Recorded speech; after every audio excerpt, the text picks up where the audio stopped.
नमस्कार. तुमच्या सर्वांचं मनःपूर्वक स्वागत आहे. आज आपण पावसाळ्यात निसर्गात सहज मिळणाऱ्या एका रानभाजीबद्दल जाणून घेणार आहोत. ही रानभाजी ओळखायची कशी? त्याची भाजी कशी करायची? आयुर्वेदात या वनस्पतीला महत्त्व काय आहे? आणि ही भाजी खाताना कोणती काळजी घ्यायची? या सर्व गोष्टी आज आपण या व्हिडिओमध्ये बघणार आहोत. आता ही रानभाजी म्हणजे कोणती? तर ही रानभाजी म्हणजे कुड्याचे फुलं. आता कुडा हे झाड पावसाळ्यात आणि जंगल परिसरात सहज दिसते. याला पांढरी, नाजूक आणि सुगंधी फुले येतात. महाराष्ट्रातील अनेक ग्रामीण भागामध्ये या फुलांची भाजी आवडीने केली जातो. चला तर मग जराही वेळ न घालवता लगेचच कुड्यांच्या फुलांची भाजी कशी करायची ते बघूया. तर अशा प्रकारे भाजी करत असताना सर्वात महत्त्वाची स्टेप म्हणजे कुड्यांचे फुलं आपल्याला हे उकडायची आहेत. आता फुलं उकडायची का बरं? तर त्याचं कारण म्हणजे कुड्याचे फुलं हे हलके कडवट असतात किंवा उग्र असतात. तर त्याच्यातला कडवटपणा आणि उग्रपणा कमी होण्यासाठी आपण अगदी 2 ते 3 मिनिटासाठी ही फुलं उकडणार आहोत. आता तुम्ही जर फुलं उकडलं नाही तर अगदी गरम पाण्यामध्ये 2 ते 3 मिनिटासाठी पाण्यामध्ये भिजत घालून ठेवलं तरी चालेल. पण आपल्याला ही फुलं अगदी 2 ते 3 पाण्याने स्वच्छ धुवायची आहे. मी तुम्हाला ते समोर सांगणारच आहे. तर अशा प्रकारे 2 ते 3 मिनिटासाठी फुलं उकडून घेऊया आणि थंड होण्यासाठी साईडला ठेवूया. आता आपण उकडलेली फुलं थंड होण्यासाठी साईडला ठेवून घेतलं आणि एका कढईमध्ये जवळपास अर्धा ते पाऊण वाटी मी तेल घातलं. तेल लगेचच गरम झालं, की आपण यामध्ये अर्धा चम्मच मोहरी घालूया, अर्धा चम्मच जिरं घालूया. जर तुम्हाला आवडत असेल तर 5 ते 6 ठेचलेल्या लसणाच्या कळ्या सुद्धा घालू शकता आणि सोबतच आपण 5 ते 6 कट केलेले कांदे घालूया.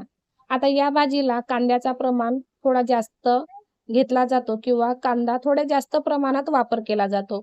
ही फुलं सांगितल्याप्रमाणे कडवट असतात. त्याचा कडवटपणा बॅलन्स करण्यासाठी किंवा भाजी अगदी चविष्ट लागण्यासाठी तुम्हाला कांद्याचं प्रमाण अगदी जास्त घ्यायचं आहे. याहून जास्त घेतलं तरी चालेल, पण कमी अजिबात घेऊ नका.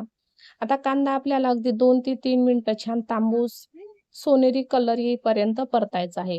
ही भाजी करायला अजिबात वेळ लागत नाही. अवघ्या 5 ते 6 मिनिटात किंवा 10 मिनिटात ही भाजी तयार होतो. आपला जो बेसिक मसाला आहे, त्याला थोडा वेळ लागतो. कांदे परतायला वेळ लागतो. कारण एकदा की तुम्ही शिजलेली कुड्याची फुलं यामध्ये घातलं, की 1-2 मिनिटामध्येच ही भाजी तयार होतो.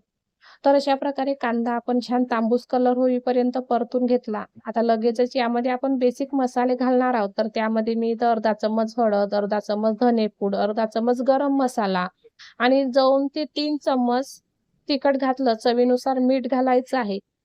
आणि या भाजीला टोमॅटोचा वापर सुद्धा थोडा जास्तच करायचा आहे, जेणेकरून आपण या भाजीचा कडवट किंवा उग्रपणा बॅलन्स करण्यासाठी आपल्याला आंबटपणा यामध्ये हवा असतो. त्यामुळे जवळपास मी 2 बारीक चिरलेले टोमॅटो घातलं. जर तुमच्याकडे आमचूर पावडर असेल तो घातलं तरी चालेल. तर अशा प्रकारे सर्व मिश्रण छान सॉफ्ट होईपर्यंत, सर्व जिन्नस छान शिजेपर्यंत आपल्याला अगदी 2 ते 3 मिनिटं तेल उतेपर्यंत हे सर्व मिश्रण शिजवायचं आहे. चला तर मग 2 ते 3 मिनिटं हे मिश्रण शिजवूया. आता तोपर्यंत आपलं मिश्रण शिजतं, तोपर्यंत आपण उकडलेली इकडे फुलं बघूया. तुम्ही बघू शकता, कुड्याची फुलं उकडल्यानंतर अगदी मऊ आणि सॉफ्ट झालेली आहे. तर आयुर्वेदात कुडा या वनस्पतीला विशेष स्थान आहे. विशेषतः याची साल आणि बिया पारंपरिक आयुर्वेदात पचनाशी संबंधित काही तक्रारीसाठी वापरल्या जातात. कुडा पचनास मदत करणारा, अतिसार आणि जुलाब यासाठी उपयुक्त मानला जातो. मात्र कुड्याचा फूल याला आयुर्वेदात विशेष स्थान नाही. त्यामुळे फुलांना औषध म्हणून न मांडता पारंपरिक खाद्य म्हणून पाहणे योग्य ठरेल. तर अशा प्रकारे उकडलेली फुलं आपल्याला स्वच्छ 2 ते 3 पाण्याने धुवायची आहे. कारण फुलांमध्ये उग्रपणा आणि कडवटपणा पूर्णपणे कमी होण्यासाठी आपल्याला ही फुलं 2 ते 3 पाण्याने धुणं खूपच गरजेचे आहे. तर अशा प्रकारे अगदी हाताने चोडून आपल्याला ही फुलं कोरडी करायची आहे, जेणेकरून फुलांमधला कडवटपणा पूर्णपणे कमी होणार. आता इथं आपला फुलांचा बेसिक मसाला हा तयार झालेला आहे. कांदा आणि टोमॅटो छान सॉफ्ट झालेला आहे. मसाल्यावर छान तेल उतरलेलं आहे आणि या स्टेजलाच आपण कुड्याची फुलं घालणार आहोत. तर अशा प्रकारे कोरडे केलेले आपण यामध्ये कुड्याची फुलं घालूया. आता कुड्याची फुलं घातल्यानंतर आपल्याला सर्व मिश्रण छान एकजीव करून घ्यायचं आहे. लगेचच कुड्याचं फूल घातलं की अगदी 1 ते 2 मिनिटामध्ये आपल्याला ही भाजी वाफवून घ्यायची आहे आणि लगेचच अगदी झटपट अशी 10 मिनिटात आपली ही भाजी तयार होणार आहे.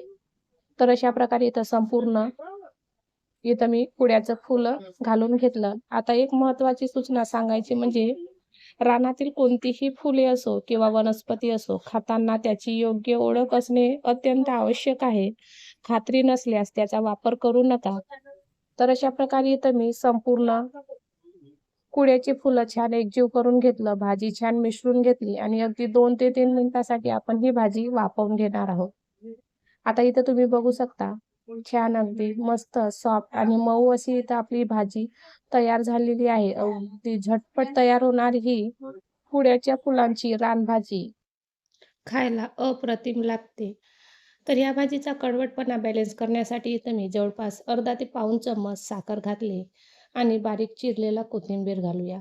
आता ही भाजी जवळपास आपली तयार झालेलीच आहे. अगदी 2 मिनिटं मी ही पुन्हा भाजी वाफवून घेणार आहे. साखर घातल्यामुळे आपल्याला अगदी 2 मिनिटासाठी भाजी पुन्हा वाफवून घेऊया.